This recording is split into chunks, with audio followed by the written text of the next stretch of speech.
Bharatiya Janata party పిలుపు మేరకు ఘర్ ఘర్ తిరంగా కార్యక్రమాన్ని పెద్ద ఎత్తున నల్గొండ జిల్లాలో నిర్వహించడం జరుగుతుందని నల్గొండ జిల్లా అధ్యక్షులు డాక్టర్ నాగం వర్షిత్ రెడ్డి పేర్కొన్నారు. బీజేపీ కార్యాలయంలో ఏర్పాటు చేసిన విలేకరుల సమావేశంలో ఆయన మాట్లాడారు.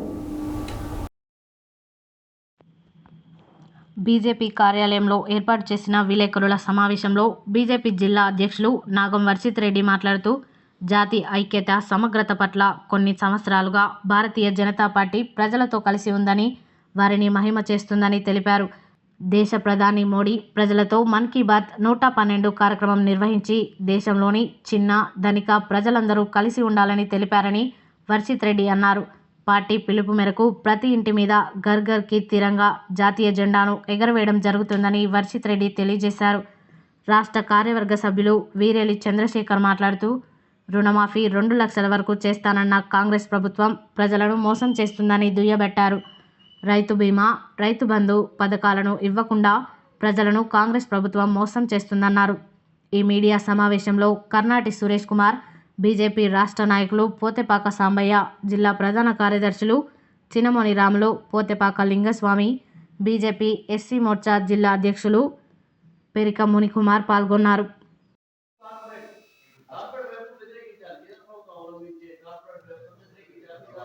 అంటే వాళ్ళంతా ఫారినర్స్ అన్నారు, వాళ్ళకి అట్లాంటివే అర్థమవుతుంది.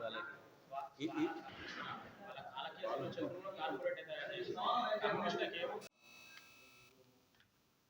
రాష్ట్ర ప్రభుత్వం అధికారంలోకి రాకముందు తెలంగాణ ప్రజలకు అనేకమైనటువంటి హామీలు ఇచ్చి ఈరోజు ఏ ఒక్క హామీని కూడా పూర్తిగా అమలు చేసినటువంటి దాఖలాలు లేదు. ముఖ్యంగా రైతులకు సంబంధించి ఈ యొక్క లెక్కల ప్రకారం 64 లక్షల మంది రైతులు రుణాలు తీసుకున్నారు. రాష్ట్ర ప్రభుత్వం 31 లక్షల కోట్లు కట్టాలి అని చెప్పి దాన్ని 26 లక్షలు అని చెప్పి ఇవాళ ఉన్న లెక్కల ప్రకారంగా 13 లక్షల కోట్ల కంటే ఎక్కువ కట్టినటువంటి విషయం లేదు. 15వ తారీఖు పూర్తిగా కడతా అని చెప్తా ఉన్నాడు. ఆగస్టు 15 తర్వాత దీనికి సంబంధించినటువంటి రైతుల పక్షాన మరి భారతీయ జనతా పార్టీ ఉద్యమం చేస్తుంది. 15వ తారీఖు వారే డెడ్ లైన్ పెట్టుకున్నారు. మరి రైతులకు ఇచ్చినటువంటి అనేకమైనటువంటి హామీలలో రైతు రుణమాఫీ పూర్తిగా 15వ తారీఖు వరకు ఉంటుంది. ఇప్పటి వరకు చూసిన ప్రకారంగా మటుకు మరి 12-13 లక్షల కంటే ఎక్కువ ఇచ్చేటటువంటి పరిస్థితి అవపడతలేదు. అనేక మంది రైతులకు అనేక కొర్రీలు పెట్టి రేషన్ కార్డు లేదని చెప్పి ఇతర అనేక కారణాలు చూపించి ఈరోజు రైతులకు రుణమాఫీ ఎగ్గొట్టేటటువంటి ప్రయత్నం చేస్తూ ఉన్నారు. దీన్ని బీజేపీ తీవ్రంగా ఖండిస్తూ ఉంది. మొత్తం ఇవ్వాలని చెప్పి డిమాండ్ చేస్తూ ఉన్నాము. మరి ఏదైతే డిక్లరేషన్ వరంగల్లో చేశారో, వరంగల్ హైదరాబాద్ అనేది రాష్ట్ర పార్టీ డిసైడ్ చేస్తుంది. రైతుల పక్షాన నిలబడి మొత్తం ఈ ప్రభుత్వం మెడల్ వంచి రుణమాఫీ అయ్యే విధంగా భారతీయ జనతా పార్టీ యోజన చేస్తుందని సందర్భంగా తెలియజేస్తూ ఉన్నాము. అదేవిధంగా రైతు భరోసా పేరు మీద 15,000 రూపాయలు ఇస్తా అని చెప్పారు ఎకరాకు. ఇంకా దాన్ని ఆటకెక్కించారు. అదేవిధంగా కౌలు రైతులకు డబ్బులు ఇస్తా అని చెప్పారు, అది ఆటకెక్కించేసారు. మరి ఇన్పుట్ సబ్సిడీ కింద 500 రూపాయలు ఇస్తా అని చెప్పారు, అది ఆటకెక్కించేసారు. ధరణికి సంబంధించిన విషయంలో ఎక్కడ వేసిన కొంగడు అక్కడనే ఉంది.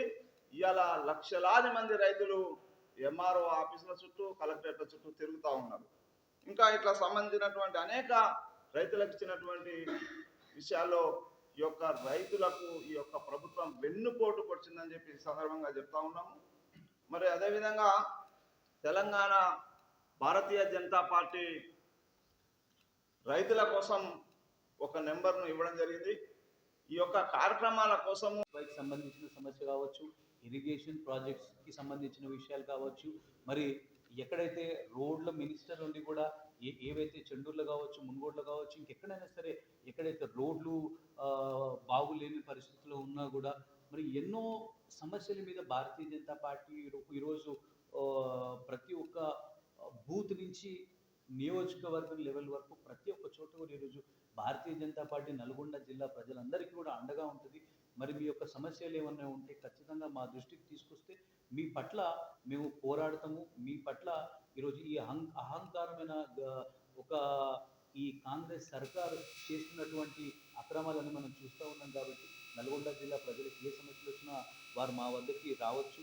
మరి దానికి సంబంధించి ఇంకొకటి మరి ముఖ్యమైన విషయం ఏంటంటే, మనము ఈ కాంగ్రెస్ సంబంధించిన ఏ నాయకులను కూడా ఎవరి దగ్గరికి సమస్యలు ఉన్నాయని చెప్పి వెళ్ళినా కూడా వారు వాటిని పరిష్కరించకుండా మరి బీజేపీ వాళ్ళ దగ్గరికి వెళ్ళొద్దు అని చెప్పి కూడా చెప్పడం జరుగుతూ ఉంది. దాన్ని కూడా మేము తీవ్రంగా ఖండిస్తూ ఉన్నాము. మేము చెప్తా ఉన్నాము, మరి మీరు బీసీ డిక్లరేషన్ అయితే కానివ్వండి, బీసీలకి మొన్న మీరు 2,96 కోట్ల బడ్జెట్ 2.96 lakh crore బడ్జెట్ ఏదైతే మీరు ప్రవేశపెట్టినరో దాంట్లో మీరు బీసీలకి మొండి చేయి మీరు చూపించిండ్రు.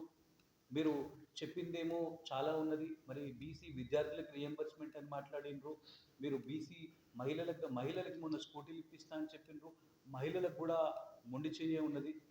మరి ఎస్సీ డిక్లరేషన్ ఏదైతే కామారెడ్డి డిక్లరేషన్ కావచ్చు, మరి దళితుల చేవెళ్ళ డిక్లరేషన్ కావచ్చు, దాంట్లో కూడా మీరు ఈరోజు దళితులకు అందరికీ కూడా మీరు చూపించింది ఏముందంటే కేవలం వాళ్ళని దళితులని ఈరోజు ఓబీసీలను కావచ్చు, బడుగు బలిగిన వర్గాలన్నీ కూడా ఈరోజు కేవలము ఒక ఓటు బ్యాంక్ రాజకీయాలుగా వాడుతున్నారు తప్ప మీరు వారి కోసం మీ బడ్జెట్లో మీరు చేసింది ఏమీ లేదు.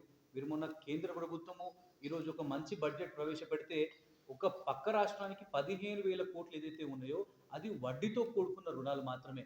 మరి దాని మీద మీరు ఎంతో బురద జల్లే ప్రయత్నము, రాష్ట్రాల మధ్యలో చిచ్చు పెట్టే ప్రయత్నము మీరు చేసిండ్రు. మరి ఆంధ్ర రాష్ట్రాన్ని వాళ్ళు అడిగిన రోజు ప్రత్యేక హోదా, మరి ఆంధ్ర రాష్ట్రానికి ప్రత్యేక హోదా ఇచ్చినట్టయితే ఈరోజు తెలంగాణ రాష్ట్రము ఎడారిగా మారేది. మరి తెలంగాణ రాష్ట్రానికి పరిశ్రమలు వచ్చేవి కావు. మరి ఈరోజు ఓ పార్లమెంట్ సాక్షిగా బీహార్కి కానివ్వండి, ఆంధ్రకి కానివ్వండి ఈరోజు ప్రత్యేక హోదా ఇవ్వలేమని చెప్పి స్పష్టంగా చెప్పినటువంటి ప్రభుత్వము భారతీయ జనతా పార్టీ ప్రభుత్వము. ఈరోజు ఒక స్టేబుల్ గవర్నెన్స్ ఈరోజు మనం చూస్తున్న పక్క దేశాల్లో మీరు బంగ్లాదేశ్ కావచ్చు, ఆ రోజు మీరు శ్రీలంక కావచ్చు, మీకు మాల్దీవ్స్ కావచ్చు, ఇంక ఆఫ్ఘనిస్తాన్ కావచ్చు, మీరు ఏ దేశం చూసినా కూడా ఈరోజు ఒక సుస్థిరత లేదు. ఈరోజు ఒక స్టేబుల్ గవర్నమెంట్ ఇట్లాంటి భారతదేశం ఎంత పెద్ద దేశమో మనందరికీ తెలుసు. మరి అటువంటి చిన్న చిన్న దేశాల్లో కూడా ఈరోజు పరిపాలన అందించలేకపోతా ఉన్నారు ఆ యొక్క ప్రభుత్వాలు. మరి ఈరోజు దేశంలో కూడా కులాలని మతాలని అన్నీ కూడా ఈరోజు కలుపుకొని ఒక బ్రహ్మాండమైన గవర్నెన్స్ ఇవ్వగలిగింది ఈరోజు భారతీయ జనతా పార్టీ. అందుకే దేశ ప్రజలందరూ కూడా పెద్ద ఎత్తున 3వసారి నరేంద్ర మోదీ గారిని ప్రధానమంత్రి చేసిండ్రు. అదే దిశగా ఈరోజు మొదట నల్గొండ జిల్లాలో కూడా బీజేపీ ఎక్కువ తెలియలేదు, మనందరికీ తెలుసు. మరి ఈ యొక్క ఎలక్షన్లో కూడా మనం చూసినట్టయితే పోయిన పార్లమెంట్ ఎలక్షన్లో 52,000 వస్తే ఇప్పుడు 2,24,000 ఓట్లు వచ్చినాయి. అంటే ముందు కంటే మెరుగైంది ఈరోజు భారతీయ జనతా పార్టీ. ఈరోజు నరేంద్ర మోదీ గారు ప్రతి ఒక్క ఊర్లో కూడా మరి కమలం పువ్వు గుర్తు మోదీ గారు తెలుసు. మరి అన్ని కులాలకు కూడా ఈరోజు మీ యొక్క బడ్జెట్లో ప్రాధాన్యత లేదు. మరీ ముఖ్యంగా నల్గొండకి ఈరోజు చేతగానటువంటి నల్గొండలో ఉన్న 12 నియోజకవర్గాలకు గాను 11 నియోజకవర్గాలను గెలిపించి అసెంబ్లీకి పంపిస్తే ఈరోజు కాంగ్రెస్ ఎమ్మెల్యేలు కానివ్వండి, ఈరోజు జిల్లాలో ఉన్నటువంటి మంత్రులు కానివ్వండి ఈరోజు నల్గొండకి మీరు తీసుకొచ్చింది కేవలం కోడి గుడ్డు మాత్రమే, గాడిద గుడ్డు మాత్రమే. ఈరోజు మీ యొక్క ముఖ్యమంత్రి కూడా గాడిద గుడ్డు చీఫ్ మినిస్టర్ ఎట్లా ఉన్నాడో ఇక్కడ కూడా జిల్లాలో కూడా మీరు ఏమీ తీసుకురాలేదు.